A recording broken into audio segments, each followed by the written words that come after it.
This is Democracy Now! I'm Amy Goodman as we continue to cover the fallout from last week's Valentine's Day massacre in Florida.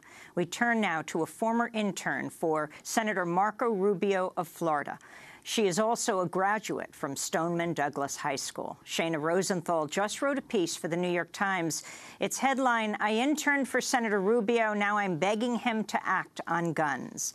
In the piece, the 21-year-old reveals she's already been near 4 mass shootings at Florida State University, Fort Lauderdale Airport, the massacres at the Pulse nightclub in Orlando, and Stoneman Douglas High School last week. She attended the CNN town hall meeting last night of 7,000 people. Shana Rosenthal, welcome to Democracy Now! What was last night like? Good morning, Amy. Last night was incredibly empowering to see my community come together and really speak directly to their elected officials. So Marco Rubio did show up. The governor of Florida, Rick Scott, did not come. President Trump was invited to be there in person or to attend by video from the White House. He did not respond. He did not come. But your senator, Marco Rubio, did come. And I wanted to play yet another clip from last night's town hall where survivors of the massacre at Stoneman Douglas High School questioned Republican Senator Marco Rubio. This is Fred Guttenberg, whose daughter Jamie was killed in Parkland shooting last week. Your comments this week and those of our president have been pathetically weak.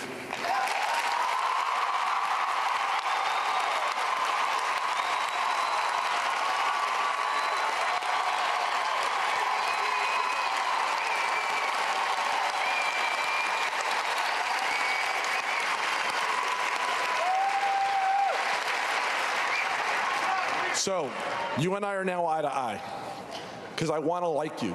Look at me and tell me guns were the factor in the hunting of our kids in this school this week. And look at me and tell me you accept it and you will work with us to do something about guns. Now, I think what you're asking about is the assault weapons ban. Yes, sir. So let me be honest with you about that one. If I believed that that law would have prevented this from happening, I would support it. But I want to explain to you why it would not. Senator Rubio, my daughter, running down the hallway at Marjorie Stoneman Douglas, was shot in the back with an assault weapon, the weapon of choice. Yes, sir. Okay? It is too easy to get. It is a weapon of war. The fact that you can't stand with everybody in this building and say that, I'm sorry. That was Fred Guttenberg, who lost his daughter Jamie, gunned down in her high school. Shana Rosenthal, what was your response to your senator who you interned for, and when did you intern for him?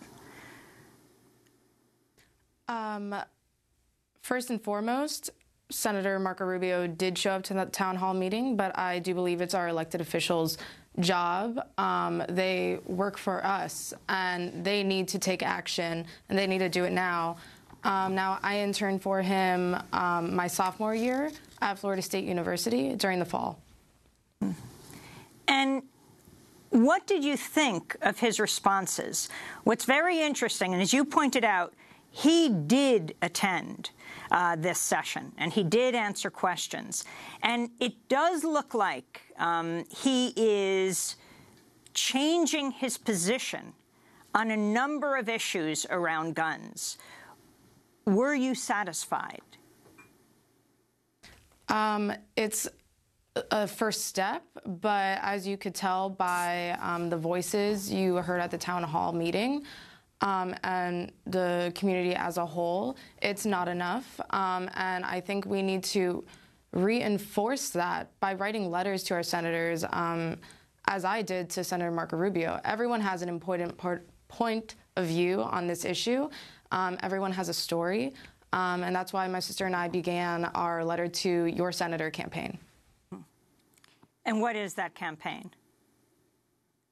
That campaign, you could find us at Letter to Your Senator, where people post letters to their senators on social media and then they tag their elected officials, and they use a hashtag letter to your senator. So one, we could connect virtually while the students are marching out in the streets. If you think, what can I do? You could write a letter to your senator, and you can be empowered. And you could use a hashtag and read other people's stories, and maybe this will keep the conversation going and hold our elected officials accountable. To be clear, Marco Rubio was not willing to say he supported an assault weapons ban, although I got the feeling if there were a number of these 7,000-person town halls, he might be on the way. He was not willing to renounce support from the National Rifle Association. You had the students from your alma mater, from the Stoneman Douglas High School, going to Tallahassee. When they arrived, the Republican legislators voted, I think, 71 people to not even begin a discussion about an automatic weapons ban. And as CNN pointed out, almost all of them have close to A ratings by the National Rifle Association. President Trump, at his listening session at the White House, where he had survivors from Columbine to the latest Valentine's Day massacre, he suggested arming teachers. At the opening of last night's town hall meeting that you attended, Broward School Superintendent Robert Runcie addressed the crowd. Dialogue that I've heard recently is about arming teachers. We don't need to put guns in the hands of teachers. You know what we need? We need to arm our teachers with more money in their pocket.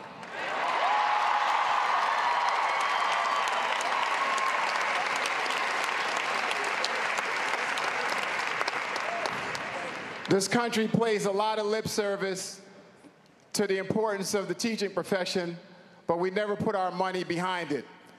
Let teacher compensation, benefits, and working conditions be part of this national debate as well.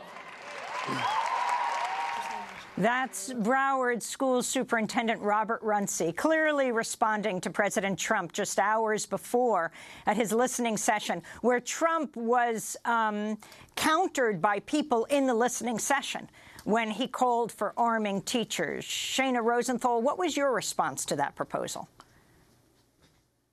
To Trump's proposal? Yes, to arm your teachers. I don't believe we should be arming our teachers. I believe they are teachers first and foremost, and to expect them to be armed and protect their students at these great lengths is, it's sad that it would even have to come to that point, and we should really focus on the main issues. But if that is someone's point of view, and they express that, if they write their letters to their senators expressing that, I think we could begin to understand other people's point of views. We're all after the same goal, which is to protect our students, the children of this country.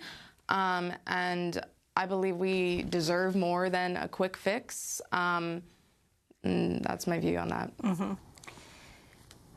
I want to turn back to the White House listening session earlier in the day. This is Florida shooting survivor Alfonso Calderon.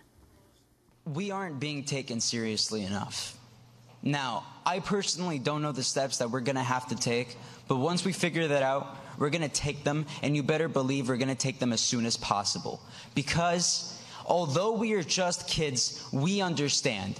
We know. We are old enough to understand financial responsibilities. We are old enough to understand why a senator cares about re-election or not.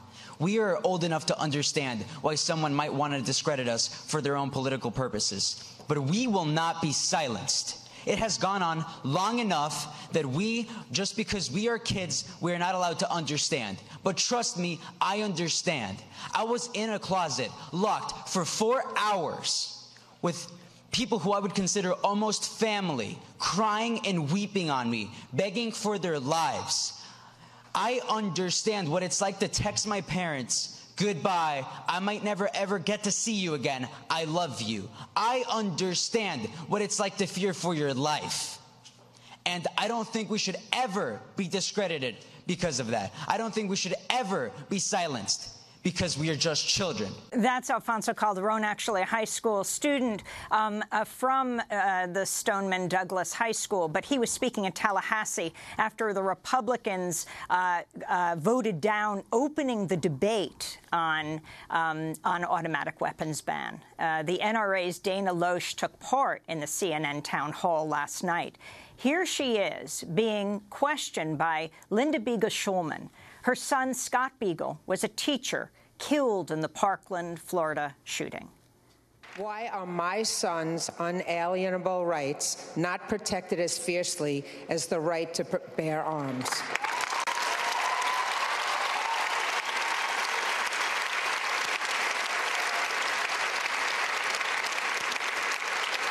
I'm sorry for what you experienced.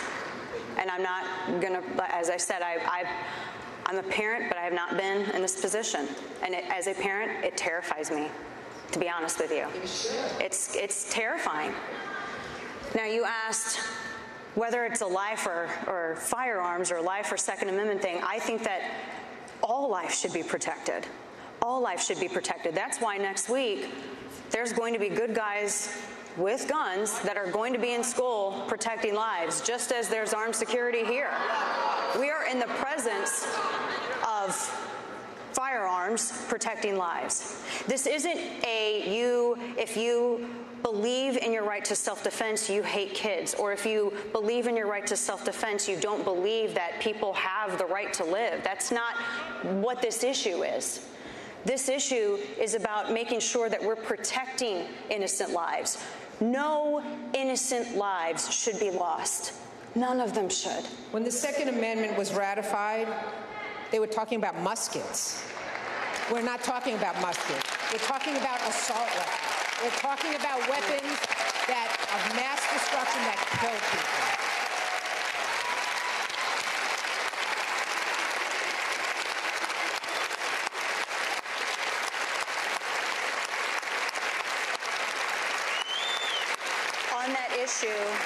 At the time, there were fully automatic firearms that were available, the Belton gun and the Puckle gun, and in fact, the Continental Congress reviewed a purchase of one of those firearms for the... Doesn't make it right. Well, what I'm saying is there was more than just muskets available. We don't say that no one has a right to free speech because of Twitter or social media.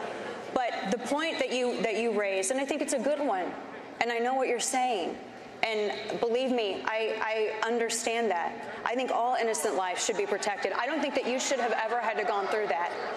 If I could change time and change circumstances, I would have done everything in my power to prevent that.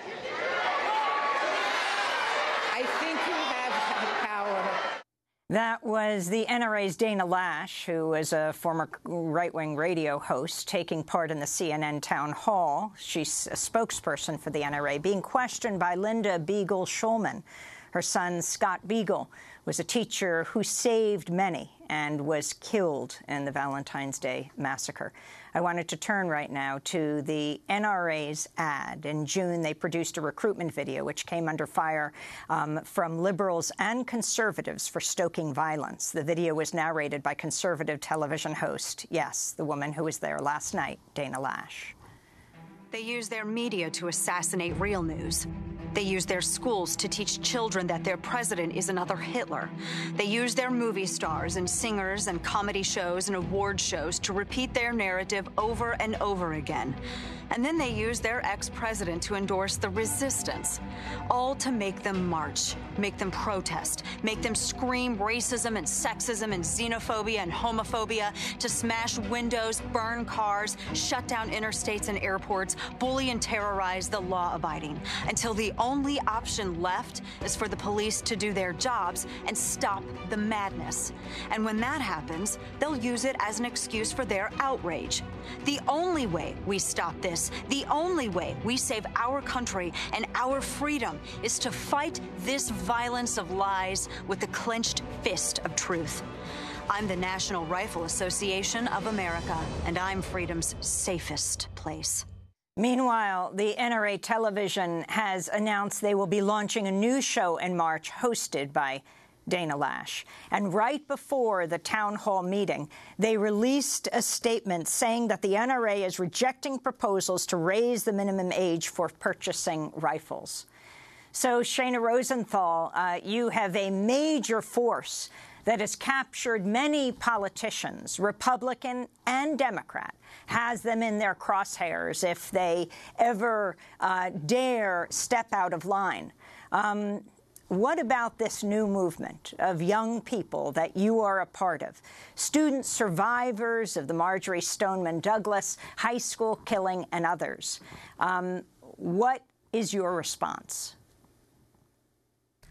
The students are absolutely inspiring and incredible. And I think what's unique about this is that, one, the victims are within a succinct community, which it's I don't want to say easier, but the collective action is strong.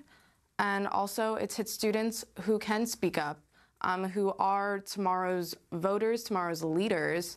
And that's why it's unique. And it has sparked something across the nation, and which parents are joining, which neighbors are joining, and they have inspired everyone, and they've inspired me.